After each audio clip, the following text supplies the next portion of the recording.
Growing up, I was the fortunate one. I had individuals that constantly reminded me that I can do anything. And guess what? I believed it. And the more I learned about Christ and His Word, I really believe just what the Bible said, that I can do all things through Christ who strengthens me. It is Christ that was strengthening me all along, not just the abilities that I was given. I used the ability that God has given me because He gave it to me with His strength. Let's talk about something that start off sounding like a compliment, but can actually become a quiet trap for young people. It's the phrase, "You're so smart." We mean well when we say it, but what exactly are they hearing when we say, "You're just so smart"?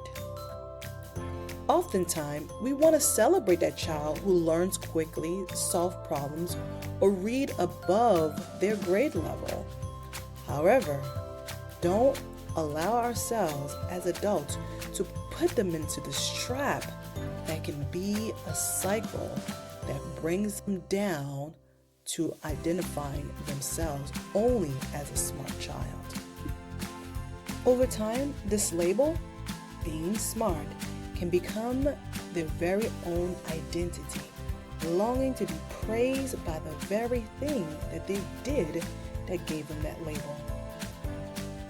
They can fail to recognize their true identity and only do things because they are smart. They are smart. That's who they are. Their identity is to hear the words, "They are smart," and nothing else can drive them to do anything else. Sadly, they're losing touch with their true identity. Now, this is where things really go wrong in their mindsets and even the world around them. Now, you may say, what's wrong with a child being told that they're smart? When a child grows up being told that they're smart, they may start to believe that being smart is who they are, not just what they do. Therefore, they can do anything and still they're smart. Furthermore, when they reach a point in life when things don't come easily anymore, maybe it's an advanced schoolwork, a hard job, or even tough life decisions, they can start to panic inside. They can think, wait, if I'm smart, this shouldn't be hard.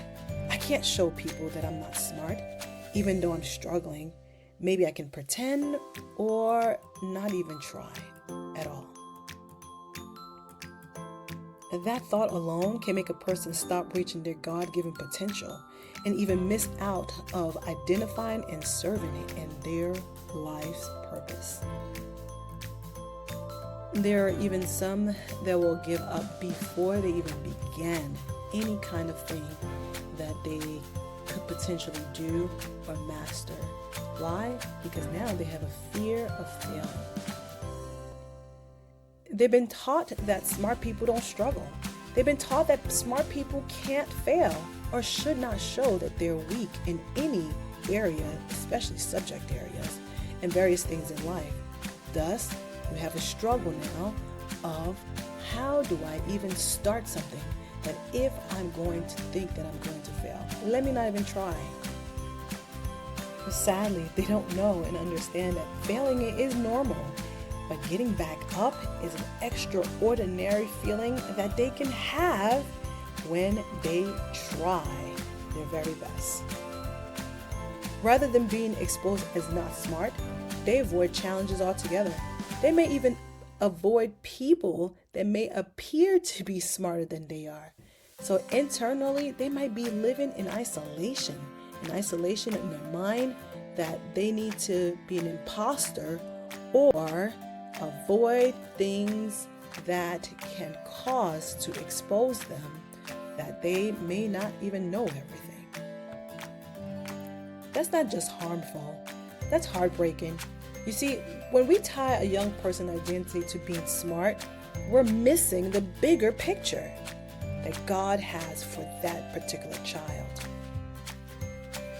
A person's identity is not what they do well for now or in the future.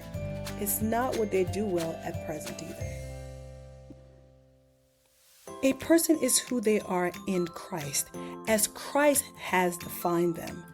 That identity does not change when they fail a test, ask for help, or struggle through a hard season in life. God never says that you are what other people say you are. He says you are mine, both by creation and by redemption. So what can happen when smart becomes your identity? Sometimes pride and insecurity team up, and that's a dangerous combination.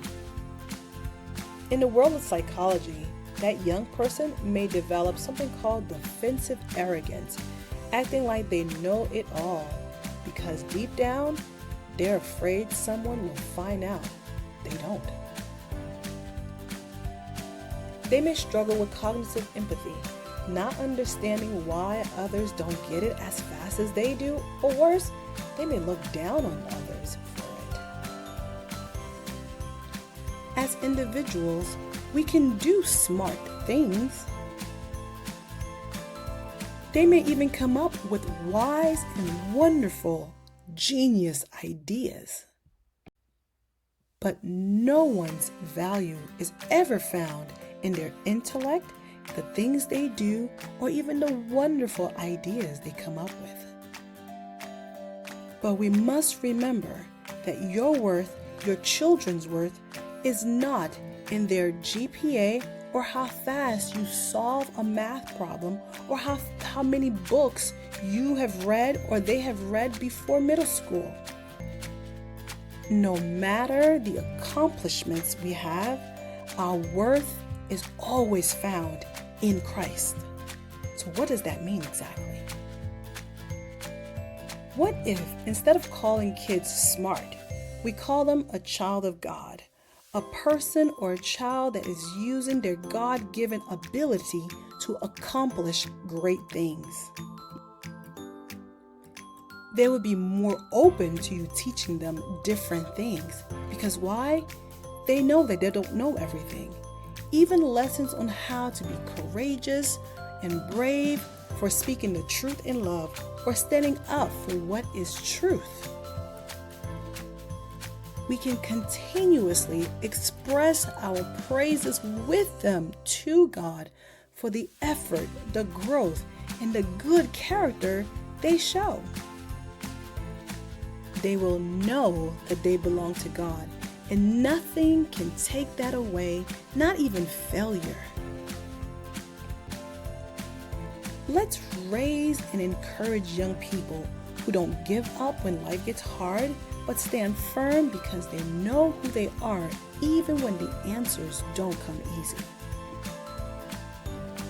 We need to stop feeding the identity of our children with their ability, because once the ability is gone, or they struggle with certain types of things, then what becomes of their identity?